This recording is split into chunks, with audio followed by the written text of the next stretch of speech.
Et toi là? On est en pleine nuit et ce mec t'appelle. Tu fais le sourd, t'accélères le pas, mais il te rattrape. C'est à toi que je parle. Haleine qui pue l'alcool, regard perdu.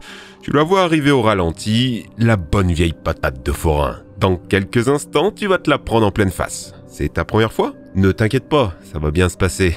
Ou peut-être pas. On va t'expliquer avec la science que ça va faire sur ton corps. Qu'est-ce qu'on ressent quand on est KO? Qu'est-ce que tu dois faire pour éviter de mourir d'un coup de poing? À Paris, une personne sur 7 va se faire agresser dans l'année, alors autant être bien renseigné. Pourquoi un seul coup peut te mettre KO?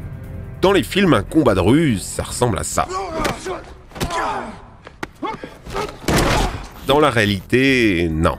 On s'épuise vite, c'est brouillon, et un coup bien placé, même pas très puissant, peut terminer le combat. Mais comment ça se fait? Observons ça au ralenti. Sous le choc, ta tête va pivoter, sauf ton cerveau qui flottait tranquillement dans son liquide céphalorachidien et qui s'écrase contre ton crâne. Et c'est pas fini, comme ta nuque ne peut pas tourner à 360 degrés, les tendons vont l'arrêter brusquement, coup de frein, nouveau choc, ta tête est un Kinder et le cerveau la surprise. Le problème, c'est que tes pensées, ta conscience, ce sont des neurones traversés de signaux électriques. Et là, tout est mélangé, c'est l'orage dans ton crâne. Comme pour un ordinateur, hein, c'est dangereux. Aussi étonnant que ça puisse paraître, la science ne sait pas exactement où, comment et pourquoi la conscience s'éteint. On pense que le chaos est une protection du cerveau pour éviter plus de dommages, comme un redémarrage après un bug. On soupçonne aussi une surcharge du noyau réticulaire thalamique, la zone qui gère le passage de l'état d'éveil à celui de sommeil. Être KO, ça serait comme s'endormir. Plus étonnant encore, la perte de conscience peut être incomplète. Des régions du cerveau restent allumées, le boxeur a les yeux ouverts, se remet instinctivement debout, sonné, le regard dans le vide. Il est KO, mais il ne le sait pas encore. Et ça, c'est très dangereux. Tu es complètement vulnérable à une patate de plein fouet sans résistance musculaire, qui pourrait te faire sombrer direct dans le coma. Récemment d'ailleurs, un Français a tué son adversaire avec un simple coup de coude. C'est pour ça que l'arbitre vérifie que tu réagis encore, avec une petite pression sur le poing. Il veut éviter la commotion cérébrale, voire la mort. Maintenant, tu te poses sûrement la question, y a-t-il un moyen d'éviter d'être KO? Certains boxeurs peuvent se prendre d'énormes patates et rester debout.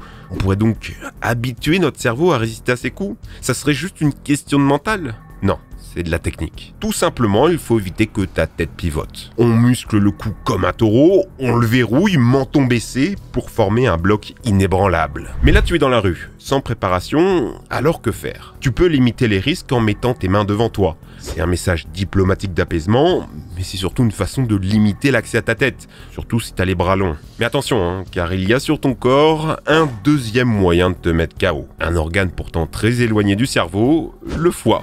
Regarde, ce boxeur n'a aucun problème à encaisser plein de coups la tête, mais un coup au foie, et boum, dodo. Un foie, tu l'as déjà vu chez ton boucher, c'est mou, très mou, puisque c'est 73% d'eau. Normalement, la cage thoracique est censée protéger ce genre d'organe fragile, mais le foie, lui, il dépasse un peu. Un simple coup à 5 mètres secondes peut le déchirer, or un humain lambda frappe entre 6 et 7 mètres secondes, n'importe qui peut donc exploser un foie. Alors là, la question que vous posez, c'est pourquoi ça met KO? Ça n'a aucun lien avec le cerveau, non? En fait, un coup au foie va déclencher une réaction bizarre. L'onde de choc va se propager de l'organe jusqu'au système nerveux autonome dans la colonne vertébrale. Des nerfs vitaux qui contrôlent ton rythme cardiaque ou ta respiration. Et c'est ça le problème. La décharge électrique du coup va les ralentir. Ta pression sanguine va chuter, ton cerveau n'est plus assez irrigué. C'est un peu comme sortir du lit trop vite, ta tête tourne, tu vois flou, tu t'effondres. Si tu veux éviter de te retrouver dans cette situation, faut savoir contre-attaquer. Alors allons voir comment faire un coup de poing surpuissant grâce à la science. C'est pas parce que t'as le corps d'une chips que tu ne peux pas te battre. Dis-toi qu'un bodybuilder n'a pas forcément les coups les plus puissants. Il entraîne surtout des fibres lentes, peu efficaces pour les mouvements explosifs. Le secret d'un coup puissant, c'est surtout une question de physique, de conservation de l'énergie. La vitesse d'un coup est en moyenne de 25 km/h. Le poids de ton bras, 7 kg. Avec ça, on peut calculer l'énergie cinétique. Ça nous donne une puissance de 15 000 joules seconde. Ça paraît beaucoup, mais c'est 2 fois moins qu'un penalty en pleine tête. Un boxeur pro peut monter jusqu'à 40 km/h avec des pics à 50 chez les combattants exceptionnels. Mais pour augmenter l'énergie cinétique, la vitesse c'est bien, mais le mieux c'est encore d'ajouter de la masse. Le bras ne suffit pas, il faut mettre tout ton corps dans le coup. Avec un simple pivot du bassin et un pas en avant, c'est pas 7 kilos que tu projettes, c'est tout ton poids. On appelle ça la chaîne cinétique. Quand tu prends fermement appui du pied sur le sol, l'énergie va remonter dans ta jambe, tes hanches, ton torse et enfin ton bras. Chaque muscle va ajouter de l'énergie, dont les surpuissants muscles fessiers et dorsaux, tous concentrés dans ton poing. Au moment de l'impact, pense à expirer. Ça va rigidifier la chaîne cinétique qui va s'abattre d'un bloc sur ta cible. C'est en exploitant cette technique que Bruce Lee a fait entrer dans la légende le One Inch Punch. Un coup de poing avec quasiment pas d'élan, mais qui réussissait quand même à envoyer l'adversaire au tapis. Mais attention, à de tels niveaux de puissance, évite de frapper avec ton poing fermé sans protection. Les os du crâne sont tellement durs que tu risques de te casser les phalanges. Pire, te retrouver avec des dents encastrées dans le poing, et là, gros risque de VIH. Non, il vaut mieux frapper la pomme ouverte, ce qu'on appelle la pomme de l'ours. Et surtout, t'es pas obligé de viser la tête, car il y a les points faibles du corps humain. Dans Ken le survivant, quelques doigts enfoncés au bon endroit, et c'est la mort. Ces techniques existeraient prétendument dans l'art occulte du Dim-Mak. On dit même que Bruce Lee en a été victime, succombant plusieurs semaines après un tel coup. Ces légendes ont-elles un fond de vérité? Pendant la Seconde Guerre mondiale, le gouvernement japonais a décidé de mener une enquête top secrète. Réunir tous les jutsu interdits. Dans chaque dojo, dans chaque école d'arts martiaux, on a demandé aux grands maîtres d'expliquer leurs techniques mortelles. Tout a été compilé dans des archives jamais retrouvées qui auraient dû servir aux soldats à se défendre contre les Américains. Bon, ne nous mentons pas, tout ça a été un peu romancé. Par contre, on peut effectivement désactiver certains organes avec un coup. En frappant dans le sternum, par exemple, la zone est sans protection graisseuse ou musculaire. Si l'os se brise, tu perfores le poumon. Plus simple, le plexus solaire, juste au-dessus, c'est une boule de nerfs aux connexions profondes.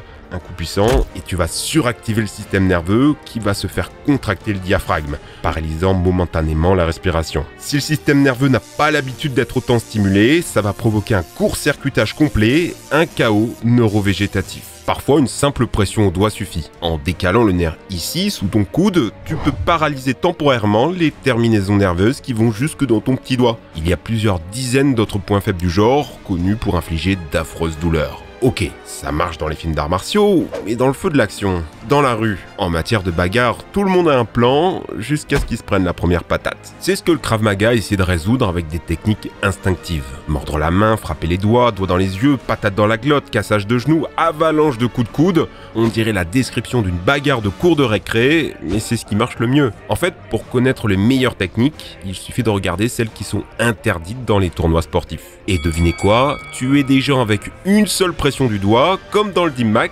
c'est pas interdit.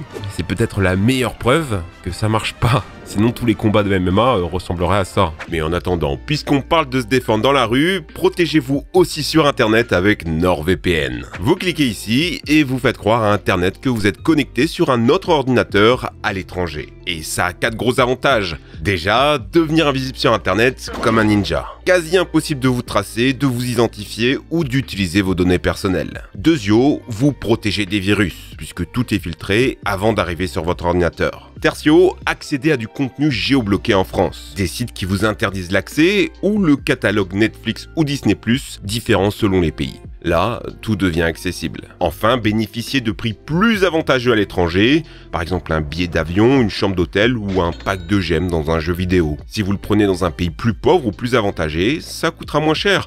Des fois, c'est moitié prix. Et vu que 59 pays sont disponibles chez NordVPN, il y a vraiment moyen d'optimiser. Tout ça, c'est compatible absolument partout, ordinateur, téléphone, télé. Si ça vous fait peur, sachez que toutes vos données sont cryptées et supprimées. Personne ne saura si vous allez sur des sites louches. Et puis au pire, c'est satisfait ou remboursé, 30 jours pour tester. Si ça vous plaît pas, ça vous aura rien coûté. Chez Science Trash, on a un super cadeau pour vous, 4 mois gratuits sur chacune des offres. Si vous n'avez jamais testé ce VPN, c'est l'occasion ultime de sauter le pas. Le lien est dans la description, merci NordVPN. Quelle est la meilleure technique de combat selon les mathématiques ? Des chercheurs ont analysé des centaines de combats de free fight et on a pu en extraire des statistiques très précieuses. Par exemple, 4 coups sur 5 essayent de viser la tête. C'est ce qui va être principalement visé. Mais 75% des coups n'arrivent pas à destination. Il faut frapper 4 fois la tête pour espérer toucher. Contrairement au corps où 60% des frappes touchent à pleine puissance, statistiquement c'est plus facile d'infliger un KO au foie ou au plexus qu'en pleine tête. Et tu peux oublier tout ce qui est coup de pied retourné. Même si c'est impressionnant, les chiffres sont formels, ça rate quasi systématiquement. En fait, ce genre de KO est hyper rare. C'est juste que vous voyez des compilations qui les surreprésentent. Maintenant, allons au sol. Quelle est la soumission la plus efficace? Dans les faits, il y a de grandes chances qu'on essaie de t'étrangler en guillotine ou te faire une clé de bras. Mais regarde, plus de 90% de ces essais sont infructueux, contrairement à l'étranglement par derrière. Morale, attaque le dos et protège le tien. Bien d'autres statistiques peuvent venir perturber l'équilibre d'un combat. Celui qui se bat à domicile a un avantage, la foule lui étant favorable, ce qui peut influencer l'arbitre. Rien que le fait d'être gaucher augmente d'office de 14% ton taux de victoire. Tous ces avantages et désavantages ont été listés. Les maths sont là, comme une matrice invisible plaçant un combattant en favori avant même que le premier coup ne soit porté. Enfin, contrairement à ce qu'on pourrait croire, la boxe a un taux de mortalité plus élevé que le MMA et ses octogones sanglants. Oui, il y a moins de règles, les coups sont plus violents et les gants quasi sans amorti. Mais un combat de MMA finit plus vite sans que le combattant ait à encaisser des centaines de patates. Chez les boxeurs, les commotions s'accumulent et les conséquences sur le long terme sont parfois désastreuses. On appelle ça la démence du pugiliste ou le punch drunk syndrome. Et oui, le cerveau n'a pas de récepteur à la douleur. Les boxeurs pros ne peuvent donc pas sentir à quel point il est endommagé, et donc de risquer de se lancer dans un nouveau combat avant que ce soit réparé. C'est pour ça qu'on leur impose un repos de 28 jours quand ils sont victimes d'un KO. Ça explique des règles bizarres comme quand il y a 2 médailles de bronze au JO. Si la demi-finale s'est terminée par un KO, impossible de jouer la finale. Ton corps a ses limites. Et justement, comment gagner un combat grâce à la chimie? Face à une menace, la peur accapare ton amygdale, la zone qui gère tes émotions. Toutes les zones de la rationalité sont ralenties. Tu passes en mode survie avec 3 réactions primitives. Le combat, la fuite ou l'inhibition. En gros, être paralysé ou se mettre en boule. La fuite est toujours l'option la plus safe. Mais à ce moment, il y a tellement de questions dans ta tête que t'es un peu perdu. Et là, bam, décharge d'adrénaline. Ton cœur bat très vite, tes poils se dressent pour garder tes muscles bien au chaud, tes vaisseaux sanguins se contractent pour éviter qu'une coupure te fasse perdre trop de sang, tu vas même peut-être t'uriner dessus pour évacuer du poids inutile. Oui, tu deviens pâle, tes oreilles bourdonnent et ta vision rétrécit, mais pendant les 20 prochaines minutes, tes réflexes sont décuplés. Ce n'est pas ton corps qui te trahit en perdant ses moyens, il essaie au contraire de te donner des super pouvoirs. Alors plutôt que se dire « Oh shit, je suis en train de paniquer », mieux vaut l'accepter et en profiter. Des scientifiques ont mesuré la force des coups d'un boxeur dans son état normal, puis après s'être fait gueuler dessus par son coach pour provoquer une montée d'adrénaline. Ça a suffi pour augmenter sa puissance à 160%. Une autre hormone peut booster tes performances physiques, la testostérone. Et qu'on soit un homme ou une femme, il existe un moyen simple de la faire augmenter, une partie de jambe en l'air à la veille d'un combat. Ça pourrait augmenter tes performances de 130%. Ou pas en fait, il y a eu plein d'études scientifiques et là-dessus, tout le monde se contredit. Bon, ça c'est pour les moyens naturels. Maintenant, il existe effectivement des substances pour augmenter tes capacités de combat. Je connais le kung-fu. Il existe des pilules magiques que les soldats nazis prenaient avant les combats. Ça les transformait en monstres de puissance. Plus aucune fatigue, plus aucune douleur, vigilance absolue, performance physique augmentée et sentiment d'invulnérabilité. Ces comprimés, c'était du Pervitin, on les connaît aujourd'hui sous le nom de méthamphétamine. Derrière le flacon, il y avait quand même écrit « seulement de temps en temps », mais forcément, des milliers de soldats sont devenus accros. Dépression, hallucinations et suicide. N'en prenez pas, ça n'en vaut pas la peine. Voilà, maintenant vous savez comment vous battre grâce à la science. La prochaine fois que vous voyez Timmy avec ses lunettes, tout fin mais abonné à Science Trash, fuyez, c'est maintenant une machine de guerre, ou pas. Abonnez-vous quand même à Science Trash. Merci de nous avoir suivis sur cette vidéo très dense que j'espère complète. Merci à Toine à l'écriture.